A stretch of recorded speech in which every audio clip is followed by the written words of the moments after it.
Bueno, pues buenos días a todos y muchas gracias por asistir a la comparecencia que tiene un triple objeto, pero no obstante, antes de abordar la misma, ya lo sabrán, pero quiero referirme a ello. Esta mañana me ha comentado el consejero de Sanidad que hemos tenido una nueva víctima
triple finalidad, hablar de la situación de la pandemia en Ceuta, comentarles también cómo está la campaña de vacunación y sus previsiones, y finalmente, como estamos también a principio de ejercicio, pues ponerles de manifiesto, lo haremos a través de un documento que le entregaremos al final de la comparecencia, pero yo anticiparé algunos rasgos, cuáles son las prioridades que como Gobierno asumimos para este ejercicio de 2021.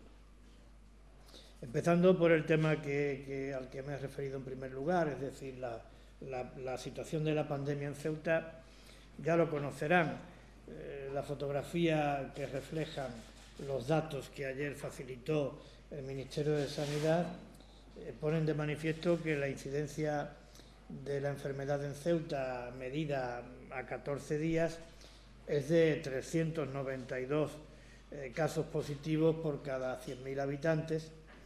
Esto significa una situación de riesgo muy alto o de riesgo extremo, y en comparación con la media nacional significa un índice que es un 25% inferior a la media nacional. En cuanto a esta misma incidencia, pero a 7 días, el dato de Ceuta es de 236 casos positivos por 100.000 habitantes, situación de riesgo extremo, un 24% inferior a la media nacional. En cuanto a la positividad, el número de casos positivos por cada 100 pruebas realizadas, en el caso de Ceuta es un 9% esta positividad, la media nacional es de un 17%, estamos en una situación en Ceuta de riesgo medio y es prácticamente la mitad del valor de media nacional. En lo que se refiere al porcentaje de camas hospitalarias que están ocupadas por pacientes de COVID, el caso de Ceuta, según datos del Ministerio, es de un 10%, riesgo medio, y esto significa un 33% inferior a la media nacional, que es de un 15%. En cuanto a las camas ocupadas por pacientes de UCI, por pacientes de COVID en cuidados intensivos, en el caso de Ceuta es de un 12%, la media nacional es de un 28%, estamos en riesgo medio y, por tanto, un 57% inferior a dicha media nacional. Y este dato también me parece relevante, que es el número de pruebas de diagnóstico que se realizan por cada 100.000 habitantes, tomando como referencia la última semana. En el caso de Ceuta es de 2.556 pruebas por cada 100.000 habitantes. En el caso del conjunto de España, según media nacional, es de 2.188. Es decir, que en Ceuta se han realizado pruebas en un porcentaje de un 17% superior a la media nacional. En cualquier caso, y refiriéndonos a la incidencia de la enfermedad, una situación de riesgo extremo y muy preocupante. Esa es la calificación. riesgo extremo y muy preocupante.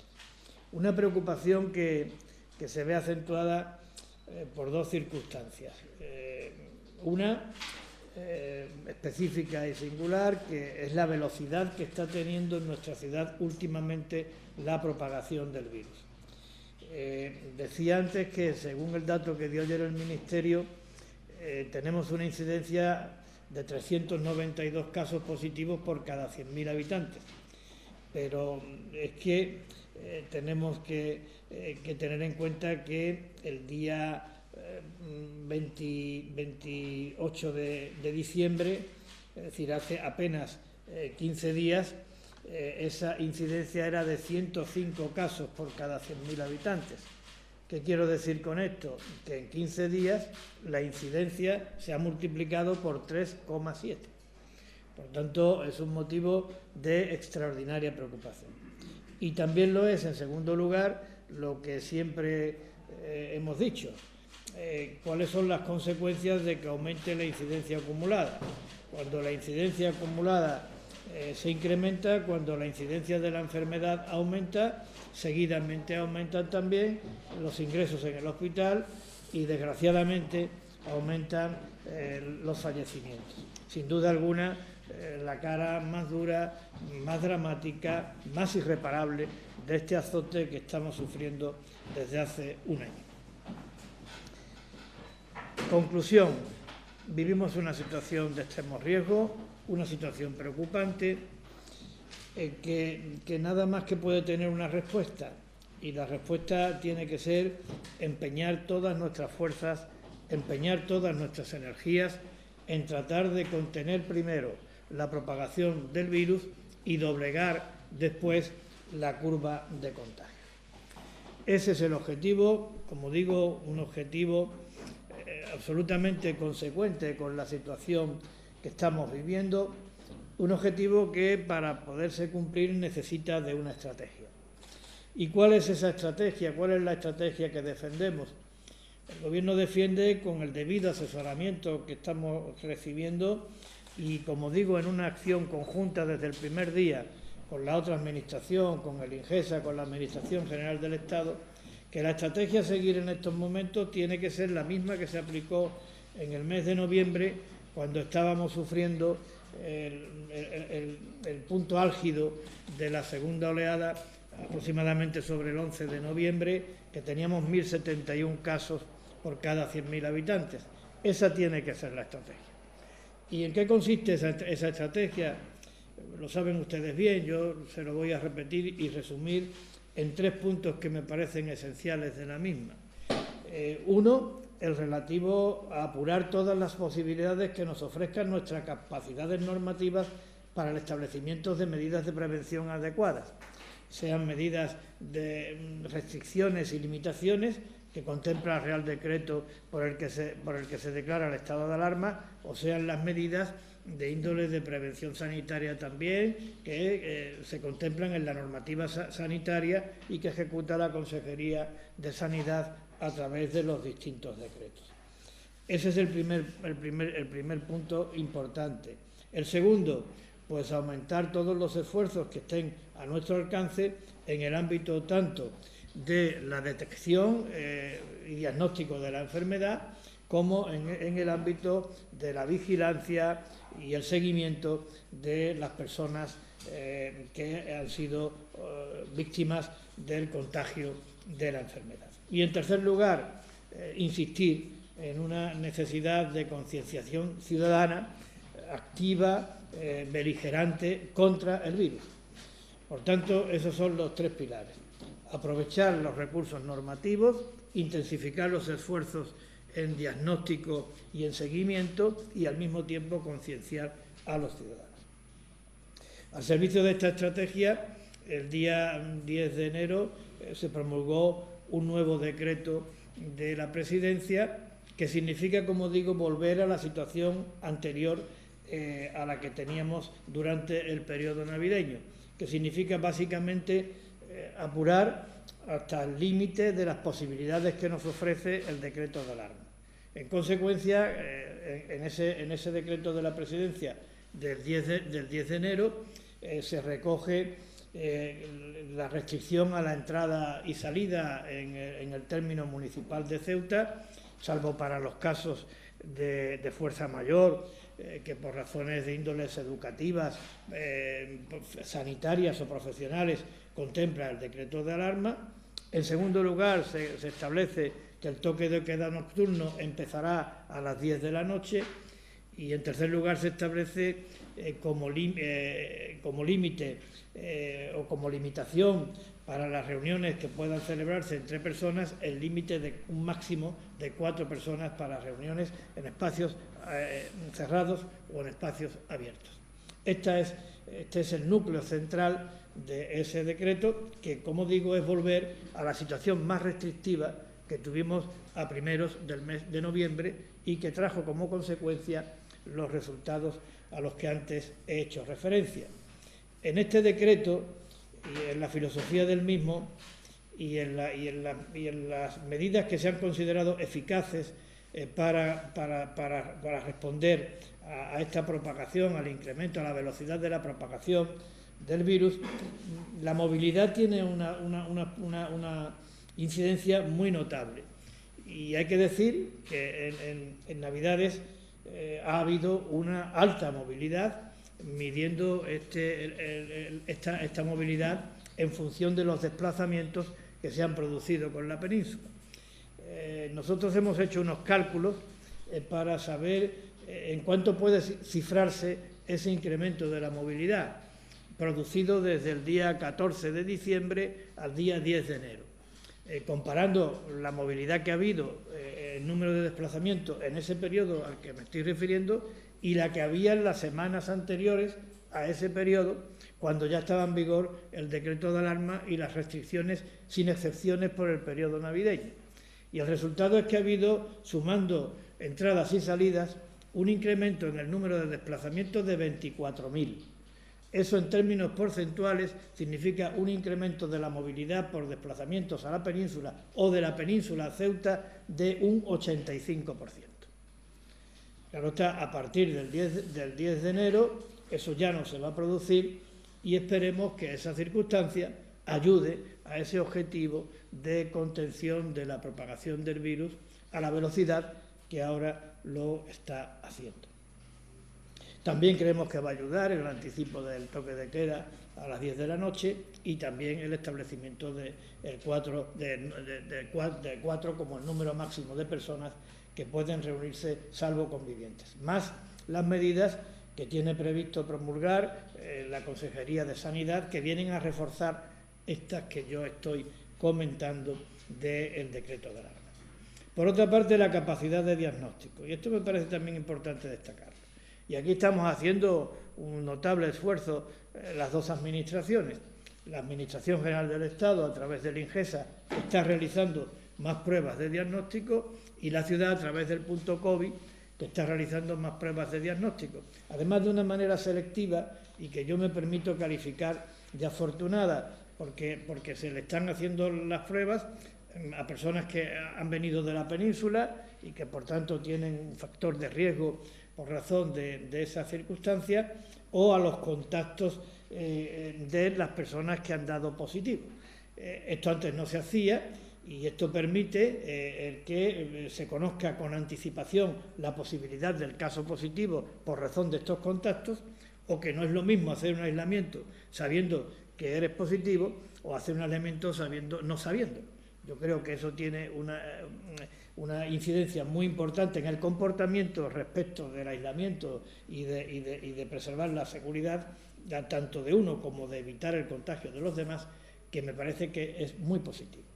Y en ese sentido el esfuerzo está siendo notable. En la semana del 28 de diciembre al 3 de enero se realizaron en el punto COVID 689 pruebas de diagnóstico. En la semana del 4 de enero al 10 de enero se han realizado en el punto COVID 1.358 pruebas de diagnóstico. Esto significa 669 pruebas más. Esto significa un incremento del 97%. Por tanto, la situación es extraordinariamente preocupante, pero hay que decir, porque es verdad, que están aumentando los casos positivos, pero también está aumentando, y de una manera notable, el número de pruebas de diagnóstico, concretamente a casi el doble.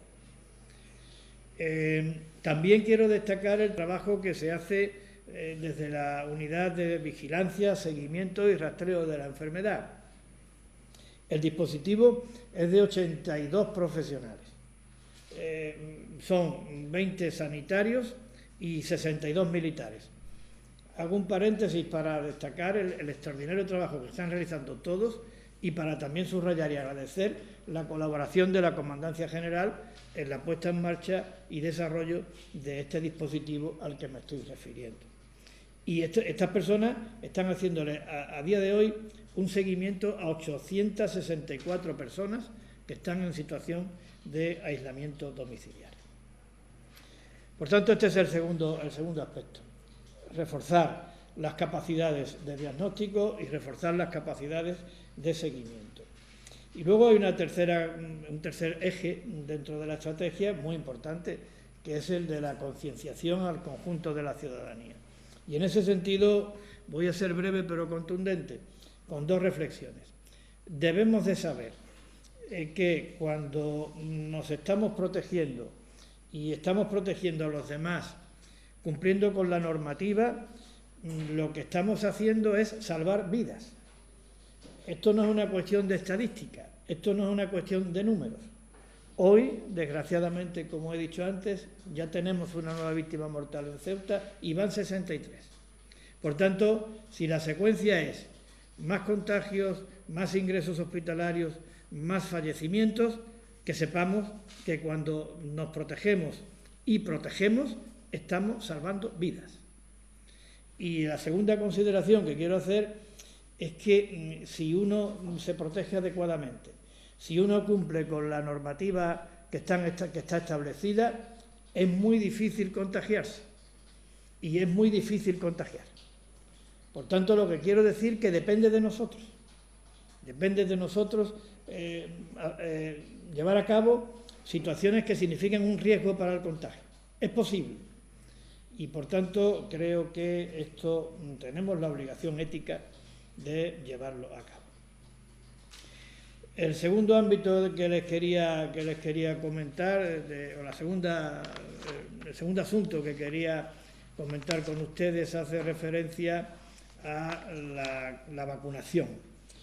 Les voy a dar algunos datos que ustedes ya conocen, pero sobre todo quiero terminar con un compromiso, que es un compromiso de gobierno, aunque se materializará fundamentalmente a través del área de sanidad y de presidencia y con la colaboración de todas las consejerías, pero digamos que pilotará básicamente en sanidad y en la vicepresidencia del gobierno como coordinadora de todas las áreas, pero todos trabajaremos en lo que sea necesario. La vacunación es algo fundamental. Yo creo que es la tabla de salvación que tenemos frente a la pandemia y, por tanto, ahí tenemos que echar el resto, como coloquialmente se dice. Les recuerdo que a Ceuta han llegado desde el día 27 de diciembre al 13 de enero 1.205 dosis. De estas 1.205 dosis, solo están pendientes de administrar 200, que son las dosis de Moderna que se recibieron el pasado miércoles y que serán administradas durante la próxima semana. A partir del próximo día 18 de este mes y hasta el 15 de marzo, a Ceuta llegarán, según el plan establecido a nivel nacional, 5.475 dosis, lo que completarán en esta primera tanda un total de 6.680 dosis. Si esto lo tenemos que traducir a personas, hay que dividirlas por la mitad, porque ya saben que cada persona tiene que recibir 2 dosis. Según la estrategia nacional a la que antes me he referido, las vacunas van destinadas en esta primera fase a las residencias de mayores, al personal sanitario y de salud pública de primera línea, al personal sociosanitario y a las personas consideradas grandes dependientes, que son las personas con discapacidad de grado 3. Quiero decirles que en lo que se refiere a las residencias, En estos momentos, a día de ayer, estaban vacunados en una primera dosis el 93,4% de los residentes y el 86,7% de los trabajadores. Y lo que les decía al principio, lo importante, el compromiso. El compromiso es echar el resto. ¿Y eso en qué se va a traducir? En que el Gobierno trabaja en la implantación, diseño e implantación de un dispositivo específico para la vacuna del COVID. Un dispositivo específico que se plantea como objetivo tener una capacidad de administrar 250 dosis al día. Repito, 250 dosis al día, que eso significaría la capacidad para administrar 7.500 dosis al mes, que en 8 meses serían 7.500 dosis al mes, que en 8 meses serían 60.000 personas, con lo cual significa que estaríamos en condiciones en 8 meses de alcanzar la inmunidad de grupo, una valoración que se corresponde con la que hace el Gobierno de la Nación en cuanto al periodo en el que en el conjunto de España, finales del verano, se puede alcanzar esta inmunidad de grupo. Hemos hecho el cálculo de 250, pero es un cálculo provisional. Lo que sí quiero decir es que serán los medios que sean necesarios para que, contando, eso sí, con el suministro adecuado de vacunas, la población de Ceuta se vacune. Y se vacune hasta alcanzar la inmunidad de grupo y cuanto antes. Si el plan son 8 meses, pues 8 meses. Si el plan es más corto porque antes tenemos vacunas, intensificaremos los esfuerzos. Lo que quiero decir que en esto vamos a cumplir porque nos parece fundamental cuanto antes liberarnos de este azote que tantas consecuencias negativas está teniendo. No solamente para la vida de las personas y la salud, también para la economía y para el empleo y para el bienestar de muchas familias de Ceuta y de toda España. En cuanto al tercer capítulo al que me quería referir, que eran las prioridades para 2021, bueno, no quiero leerles el documento porque sería bastante aburrido y creo que ocioso. Lo vamos a resolver entregándoles el documento una vez terminada mi comparecencia, para que ustedes destaquen del mismo lo que estimen pertinente y así lo transmitan. Yo voy a hacer unos breves apuntes. Voy a decir que es un documento, por supuesto, abierto, que pretende aportar transparencia a la gestión del Gobierno desde el punto de vista que se marcan los deberes a cumplir para los próximos 12 meses, el ejercicio en el que nos encontramos. Y también quiero decirle que son un conjunto de medidas que están agrupados en 5 ejes prioritarios. El primero de ellos hace referencia, como no podía ser de otra manera, a la primera prioridad que tenemos encima de la mesa, que es la lucha contra el COVID. La lucha contra el COVID, que es una batalla que hay que librar en 3 frentes. Es una batalla que hay que librar en el ámbito sanitario. Ya me he referido a la estrategia que estamos siguiendo en ese ámbito, pero también en el social, para atender situaciones de emergencia, y también en el económico, para seguir apoyando a nuestro tejido productivo, a nuestras empresas, a nuestros trabajadores autónomos y por cuenta ajena, para seguir activando el programa Ceuta Resiste, las moratorias y exenciones fiscales, es decir, el conjunto de medidas que están concebidas para atender ese frente tan importante de las consecuencias devastadoras económicas que el COVID está produciendo. El segundo eje prioritario se refiere a los servicios que son competencia de la ciudad, sean servicios urbanos, medioambientales, sociales, económicos o de cualquier otra naturaleza. Este segundo eje recoge 22 medidas, insisto, no les voy a dar lectura a las mismas, pero sí quiero decirles que atienden todas algunos de los 3 objetivos siguientes. Uno, atender necesidades. Algunas de ellas son acuciantes. Otro, resolver problemas. Algunos de ellos son crónicos. Y el tercero, mejorar los niveles de calidad de los distintos servicios. El tercer eje prioritario hace referencia a la intención que tiene el Gobierno de la ciudad de mantener una estrecha colaboración con la Administración General del Estado en todos los ámbitos, pero en particular, ya me he referido al sanitario, en la lucha contra el COVID, además del sanitario, el educativo y en materia de políticas activas de empleo.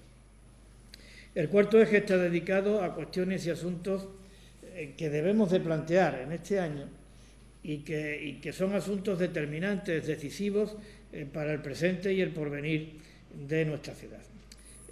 Ahí sí les voy a comentar cuáles son estos asuntos, porque yo he destacado 4. El primero de ellos, poner en marcha el plan para la reactivación y la reconversión económica que aprobó el Pleno de la Asamblea con una amplia mayoría. El segundo, los fondos europeos para la recuperación. Esta es una herramienta inédita y muy potente y, por tanto, nosotros creemos que la tenemos que concebir como una oportunidad para sentar las bases de un futuro económico de nuestra ciudad más dinámico, más estable y más sólido. Probablemente no vayamos a tener otra oportunidad como esta y debemos de aprovecharla con sensatez y con eficacia. En tercer lugar, habrá que seguir insistiendo en potenciar la presencia del Estado en nuestra ciudad. Nos parece un objetivo estratégico, en particular en las áreas de seguridad, de defensa, de educación, de sanidad, de justicia. En cuarto lugar, seguir promoviendo, perseverando en la atracción de inversiones y localizaciones empresariales a nuestra ciudad, porque son yacimientos de generación de renta, de empleo, en definitiva de bienestar. Y en cuarto lugar, abrir un debate constructivo, un debate responsable, en torno a 3 asuntos que me parecen fundamentales: la integración en la Unión Aduanera, el perfeccionamiento de nuestro régimen económico y fiscal especial de Ceuta y la excepción a Schengen. Cuando hablo de abrir un debate constructivo y responsable es porque lo que se debe de pretender, y en eso vamos a poner nosotros todas nuestras intenciones, nuestras mejores intenciones, es en lograr el máximo y el mayor consenso posible en un asunto, como digo, estructural, estratégico, asuntos definitivos para el porvenir de nuestra ciudad. Y el quinto eje del documento que van a recibir pues hace referencia a las condiciones que se tienen que dar para que todos los anteriores objetivos, todas las anteriores medidas puedan llevarse a buen término. Y también creo que hay 4 condiciones que se tienen que dar. La primera, tenemos que fortalecer las capacidades de nuestra administración, especialmente en determinadas áreas críticas desde el punto de vista de los servicios que gestiona esta administración y en los niveles técnicos superiores. Hay que fortalecer esta administración y nos parece que es un objetivo fundamental y una condición para que todo lo demás funcione. La otra condición es contar con una hacienda saneada y una hacienda equilibrada. Es verdad que se están recibiendo muchas ayudas, muchas transferencias por parte de la Administración General del Estado que nos están ayudando a mantener los servicios y nos están ayudando a afrontar con posibilidades de éxito este difícil trance que desde todo punto de vista estamos viviendo como consecuencia del COVID. Pero tenemos todavía algunas asignaturas pendientes y tenemos que insistir en tratar de resolverlas. Fundamentalmente en darle garantía legal a las transferencias que recibimos de los presupuestos generales del Estado y que dependen de que se contemplen cada año en el presupuesto o no del Estado. Entonces creemos que eso tiene que tener una cobertura legal y creo que debemos de intentarlo. Y por otra parte también que con esa misma garantía, pues en este caso con el respaldo de los presupuestos generales del Estado, se contemplen las peculiaridades de nuestro singular hecho fronterizo, en particular en lo que se refiere al efecto que este hecho fronterizo tiene en determinados servicios, como es el caso de los menores extranjeros no acompañados. Es decir, que se establezca un mecanismo de compensación justo a la ciudad desde el punto de vista de la Hacienda para atender estas necesidades que son, sin duda alguna, junto con Melilla, peculiares y singulares en el conjunto de España.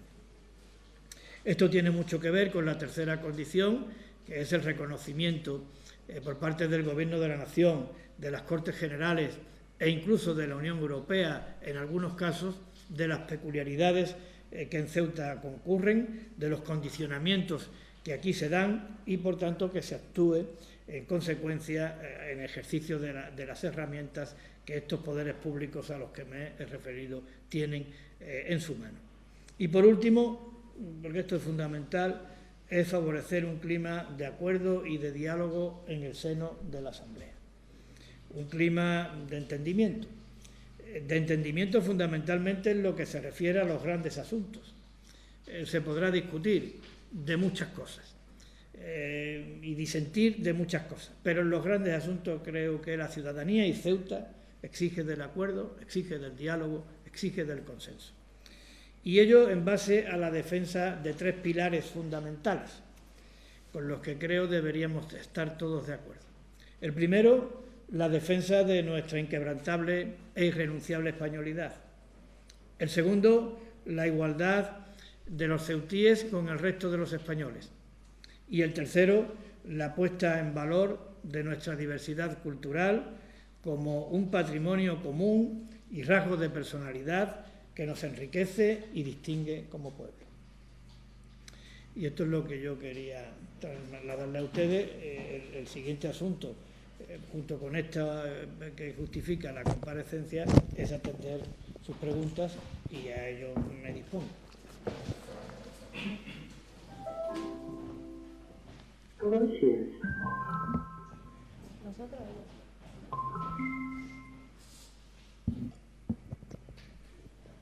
Buenos días, Ceuta Actualidad. ¿Existe algún indicio que señale que la variante británica del virus ha llegado a Ceuta? Y sobre otra cuestión distinta a la sanitaria. Un periódico nacional publicó hace poco que existen en Ceuta empresas de juego online que estarían operando ilegalmente. ¿Tiene su gobierno constancia de esto o tiene pensado investigar esta denuncia? Y paralelamente, me gustaría saber también cuántos puestos de trabajo han creado las empresas de este sector que se han radicado en Ceuta.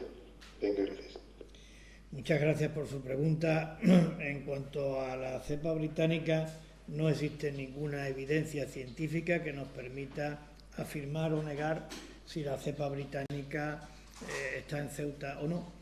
Lo que sí es cierto es que tanto desde el área de Ingesa como desde el área de la ciudad, incluso con algunas iniciativas novedosas o singulares que tienen que ver con las redes de saneamiento de nuestra ciudad, se están llevando a cabo ensayos, pruebas y análisis para científicamente poder llegar al conocimiento de si está en Ceuta o no la cepa británica. Pero en estos momentos no existe ninguna evidencia científica que nos permita afirmarlo o negarlo. En cuanto a la segunda pregunta que usted me hace, pues mire, le voy a contestar de una manera muy precisa y concreta. Tras recabar el oportuno asesoramiento, es imposible que ninguna empresa de juegos online opere en Ceuta de forma ilegal. Imposible. Por cuanto que estas operadoras están sometidas a la preceptiva licencia por parte de la Dirección General competente del Ministerio de Consumo. Por tanto, es radicalmente imposible que nadie opere en Ceuta de manera ilegal. Por otra parte, como bien saben, Ceuta no es un paraíso fiscal.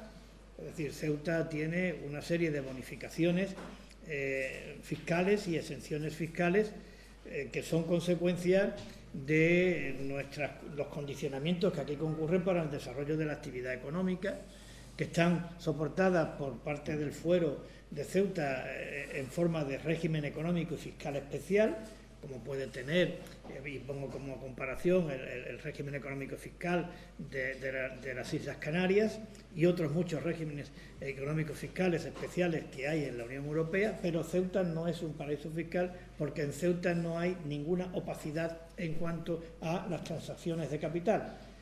En consecuencia, licencia para operar, todas la tienen, por tanto ninguna está en situación ilegal, y por otra parte todas sometidas a los criterios de transparencia propios del conjunto de España y propios de la Unión Europea, porque Ceuta no es paraíso fiscal.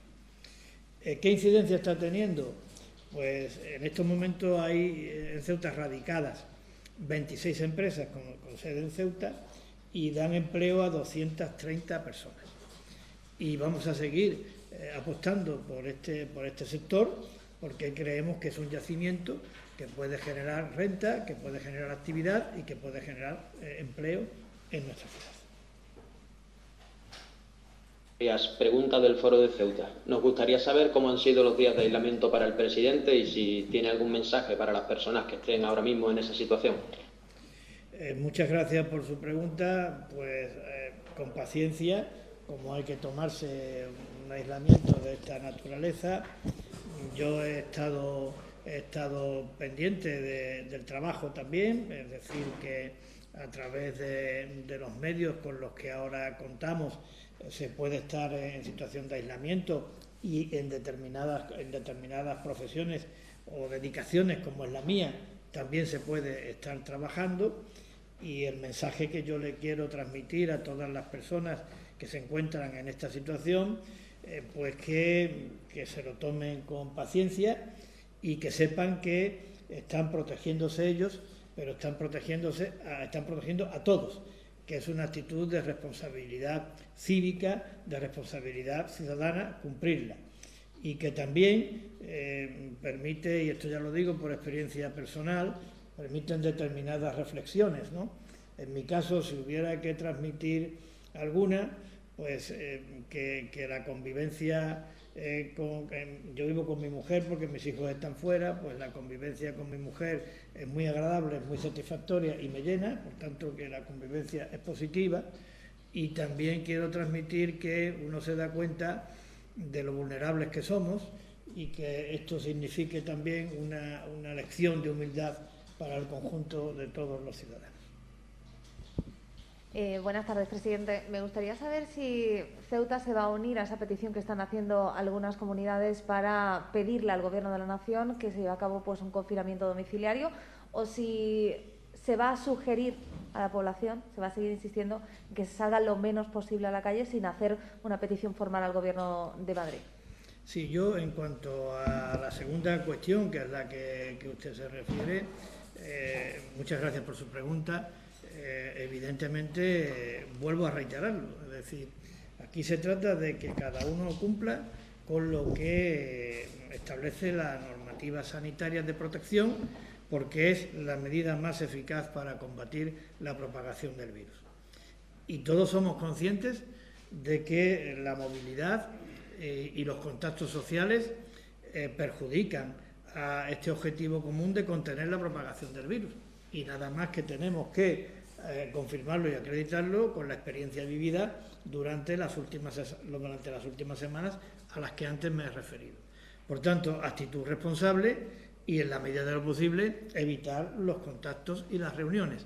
Eso ayuda y mucho. Y como somos ciudadanos cívicos y responsables y maduros, por tanto, esta es mi recomendación. En el otro asunto de si vamos o no a solicitar el confinamiento total de la población, pues mire, yo creo que en el seno del Consejo Interterritorial del Sistema Nacional de Salud se está haciendo un buen trabajo. Lo creo con toda sinceridad y, por tanto, yo me remito a las deliberaciones que, con el debido asesoramiento técnico, se celebran en ese Consejo Nacional de Salud, para que allí sea donde se tomen las decisiones aplicables a todo el ámbito nacional. Y a eso nos remitimos. Es decir, yo entiendo que el medidor para el establecimiento o no de este tipo de situaciones, porque hay que tener en cuenta también que aquí está el ámbito sanitario, el prioritario sin duda alguna, pero también está el ámbito económico, porque del ámbito económico dependen muchas personas, depende el sustento de muchas familias y depende también en un futuro el mantenimiento de estos mismos servicios públicos que hoy están atendiendo a la pandemia. Es decir, sin empleo, sin actividad económica, no hay bienestar para las personas y tampoco hay sostenibilidad de los servicios públicos, incluida la sanidad. Por tanto, yo entiendo que haya que tener ahí un equilibrio necesario, dejando sentado que el aspecto sanitario es prioritario. Pero creo, como decía, que el medidor debe de estar en la presión hospitalaria y en las tasas de mortalidad, indudablemente. Y bueno, yo me someto al criterio de los técnicos que, para ponderando todas estas cuestiones que yo le acabo de decir, determinen si ha llegado el momento o no de proceder a un nuevo confinamiento como se hizo en marzo del año pasado. Buenas tardes, presidente. Buenas tardes. Quisiera preguntarle precisamente, no relacionado con el confinamiento, pero sí con las restricciones que le permite el desarrollo del Real Decreto del Ministerio de Sanidad. ¿El Gobierno se plantea aumentar las restricciones a nivel local para los establecimientos no esenciales? Es que en ese ámbito del Real Decreto, señor Mendoza, al que usted se refiere, están las posibilidades de actuación por parte de la ciudad están determinadas en 4 aspectos, y ahí estamos actuando al máximo, es decir, llevando las restricciones y las limitaciones al máximo. Un aspecto es el relativo a las restricciones a la entrada y la salida de la ciudad, y nosotros no contemplamos otros supuestos que justifiquen la entrada o la salida en el término municipal de Ceuta que no sean los que contempla el Real Decreto de alarma. Es decir, que nada más que se puede viajar o venir a Ceuta por razones de salud, de enfermedad, por razones profesionales o por razones educativas o por alguna otra causa de fuerza mayor. El toque de queda está en el máximo permitido por el Real Decreto. Casi, porque es verdad que podíamos terminar a las 7 de la mañana, pues se ha puesto a las 6 porque consideramos que de 6 a 7 hay poca incidencia de contactos y de movilidad. Y el número máximo de personas es el de 4. Ahí sí quizás se podría, yo creo, que hacer más y decir que solamente se pueden reunir los convivientes, como han hecho otras comunidades. Pero me reitero, señor Mendoza, lo que le dije antes. Estas medidas que están en el decreto en noviembre funcionaron. En noviembre fueron medidas eficaces para llevar la curva de 1.071 o 72 contagios que teníamos el 11 de noviembre a 106, 105 contagios que teníamos el 21 de diciembre. Por tanto, en prácticamente 20, 25 días aquello cambió y de una manera radical. Por otra parte, ya me he referido, señor Mendoza, a que la movilidad a partir de ahora va a ser, la movilidad en lo que se refiere a las comunicaciones con la península, va a ser mucho menor a la que se ha producido desde el 14 de diciembre al 10 de enero. Es decir, si se repite la situación de noviembre, tendremos 24.000 desplazamientos menos. Y tendremos también, eso significa un 85% menos. Por otra parte, a partir del 10 de enero, también ahora mismo tenemos una capacidad para hacer pruebas de diagnóstico en el punto COVID, nada más de 250 pruebas al día. Eso también te tiene que ayudar, tiene que ser algo positivo. Y en cuarto lugar, a partir del 10 de enero los hábitos sociales cambian. Ya no hay tanta motivación para reuniones, para encuentros, que es donde se producen en su mayor parte los focos de contagio y los brotes. En el ámbito familiar, en el ámbito social, es donde se están produciendo. Esta es la estrategia que estamos defendiendo y hay que darle también, como decía el ministro el otro día en las ruedas de prensa que le seguí, que a estas medidas hay que darle, como ocurrió en noviembre, hay que darle un margen para que puedan tener sus efectos. Margen que todavía no se ha producido porque el nuevo decreto entró en vigor sustituyendo al de Navidades el día 10 de enero y hoy me parece que estamos a 15, ¿no? Esto tarda 10 o 12 días a poderse ver. Van a ser estos 10 o 15 días unos días difíciles, nos dicen los técnicos, porque es probable que la curva, aunque muestre algún síntoma de ralentización, la curva de contagio, pero ralentización muy ligera, está creciendo a mucha velocidad, que el número de contagios en los próximos días vaya incrementándose. Y también el número de ingresos hospitalarios, y ojalá y no el de fallecimientos. Pero a las medidas no tienen efecto hasta dentro de 2-3 semanas y esperemos que vuelva a ocurrir en lo que se refiere a la curva de contagios lo mismo que ocurrió en noviembre del año pasado. Pero entonces, ¿se descarta por completo? No se descarta. Es decir, esta es la estrategia a la que yo le acabo de decir y iremos midiendo. Es decir, tenga usted en cuenta, señor Mendoza, que esto es objeto de un seguimiento diario. Entonces, el punto de inflexión se produce a partir del 28 de diciembre. El 28 de diciembre, en comparación, la semana que empieza el 28 de diciembre, de la semana que empieza el 28 de diciembre, que es cuando empiezan a detectarse los primeros efectos de la mayor movilidad y de los mayores contactos sociales producidos en el mes de diciembre, el crecimiento del número de casos positivos en Ceuta en esa semana, en comparación con la semana anterior, fue de un 150%. Figúrese qué cambio. Y ya me he referido antes a la movilidad con la península, los mayores contactos sociales. En la siguiente semana del 28 de diciembre, el crecimiento fue de un 44%. Es decir, que ya no fue un incremento del 150%, ya fue de un 44%. Y en esta semana, que no está terminada, pero calculamos que estará en torno al 30%. Esto ya es una previsión porque la semana no está terminada. Quiero decir con esto que la velocidad de crecimiento es altísima, pero se va atenuando el ritmo del crecimiento, del número de contagios. Por tanto, confirmo, lo estamos mirando diariamente y en función de cómo vayan evolucionando, así se irán tomando las decisiones. Pero en estos momentos, como dice el Ministerio, hay que confiar en las medidas amparadas por el decreto de alarma, en sus efectos, para que, al igual que ocurrió en noviembre, también se consiga ahora detener este ritmo de crecimiento de la curva. ¿Y va a haber alguna novedad en cuanto a ese decreto de sanidad que usted ha dicho se está preparando? Bueno, ese decreto ya está terminado prácticamente, es un decreto que está consensuado con los agentes, es decir, con los sectores de la población afectados, tanto en el ámbito deportivo, como en el ámbito de las comunidades religiosas, como en el ámbito del comercio y de la hostelería, y creo que está a punto de salir. El consejero, cuando salga el decreto, dará cuenta del mismo para mayor detalle y concreción. Pero son unas medidas que siempre están orientadas, asesoradas e informadas por los servicios técnicos competentes de vigilancia epidemiológica en Ceuta.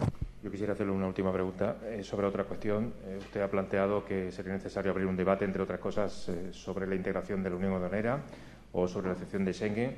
¿Por qué ahora y no todas las veces anteriores en los que se ha planteado y no se ha llegado absolutamente a nada, o no se ha llegado a sacar conclusiones que fueran efectivas, ¿no? Sí se sacaron conclusiones, señor Mendoza. Pero de forma efectiva, como hecho, ¿no? No quiere decir, hombre... ¿En la práctica? Sí, vamos a ver, señor Mendoza. El régimen económico y fiscal especial en los últimos años ha tenido avances muy notables, ¿no?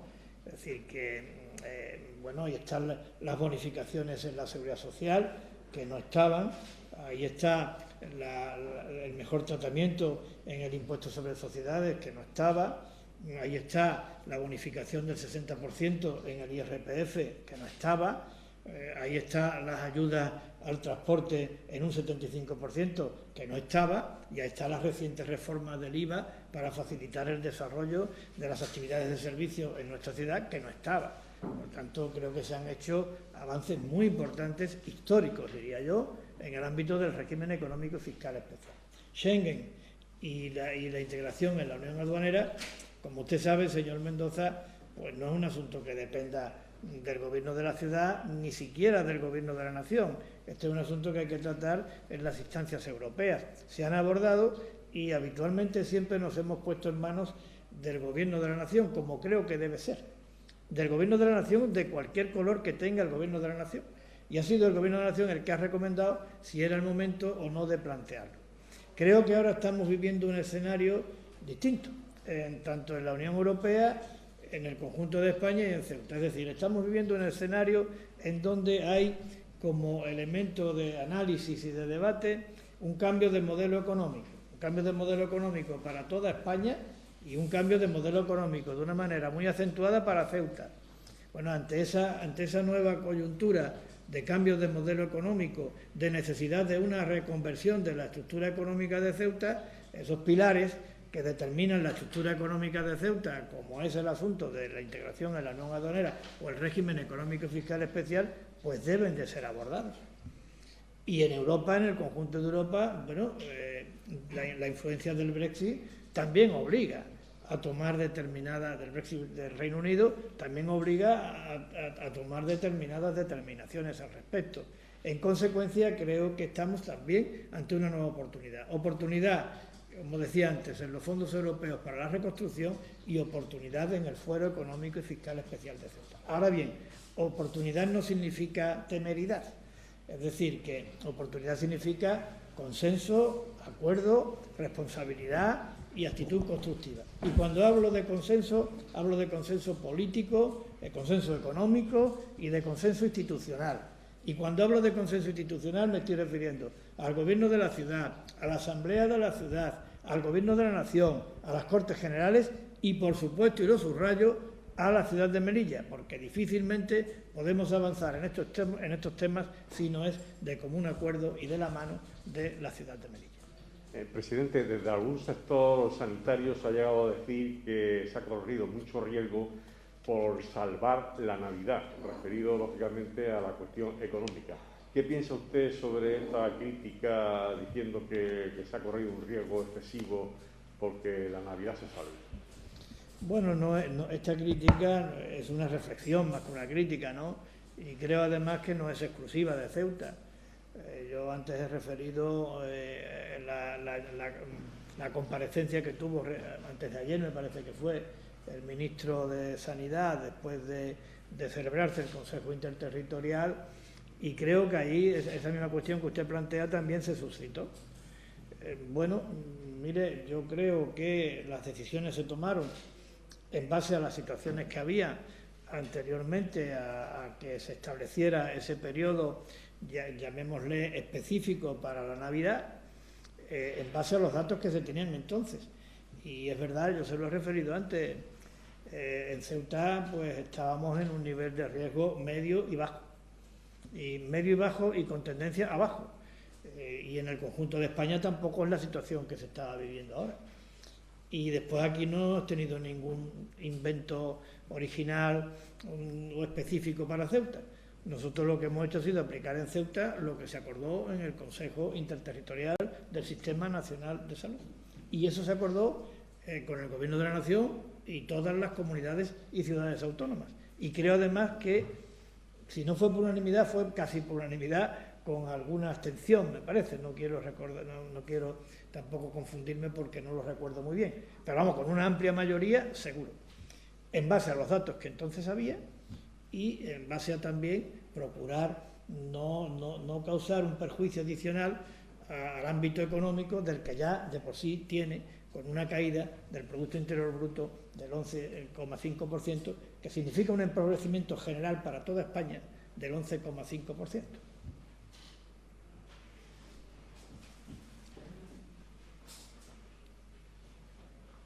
Buenas, del periódico El Faro, para preguntarle si ha considerado acertado el haber salvado, entre comillas, la Navidad. Es decir, el haber permitido una serie de medidas más ligeras durante el periodo de las fiestas navideñas, ¿ha merecido, entre comillas, la pena o no? O viendo el repunte de contagios y la aceleración en ese nivel de contagios y las primeras muertes de este 2021, no se debería haber permitido lo que se ha permitido. Gracias.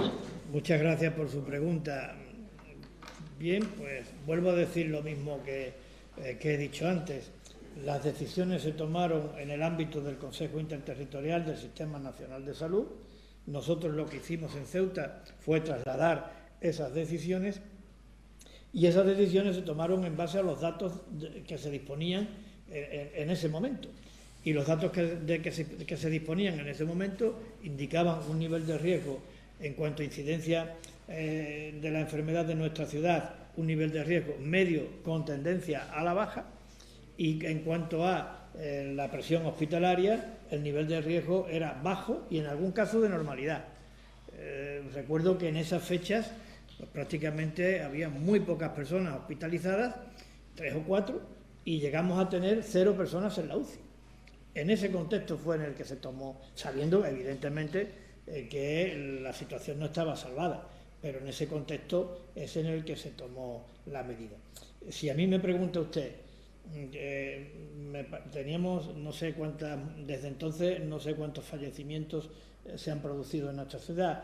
Hoy hemos tenido 1, creo que tuvimos 2, es decir, creo que desde entonces hasta ahora se han producido 3 fallecimientos. Si usted me dice a mí que si por salvar estos 3 fallecimientos y si yo supiera que se iban a producir esos 3 fallecimientos, hubiera tenido que tomar la medida de no abrir la mano, por llamarlo de alguna manera, en el periodo de la Navidad, le contesto rotundamente que sí. Si alguno de nosotros, y esto creo que vale para mí y vale para cualquiera que haya tenido que tomar en el conjunto de España este tipo de decisiones, por salvar una vida cualquier cosa. Y por supuesto que no se hubiera abierto la mano en el periodo de Navidad, pero esto no se suponía, ni los técnicos lo presumían, teniendo en cuenta el nivel de riesgo con el que contábamos a las fechas en que se tomaron los decretos regulatorios del periodo navideño.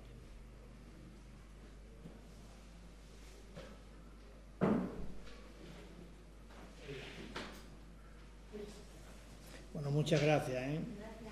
Yo no sé si con la mascarilla no he procurado chillar mucho para que no...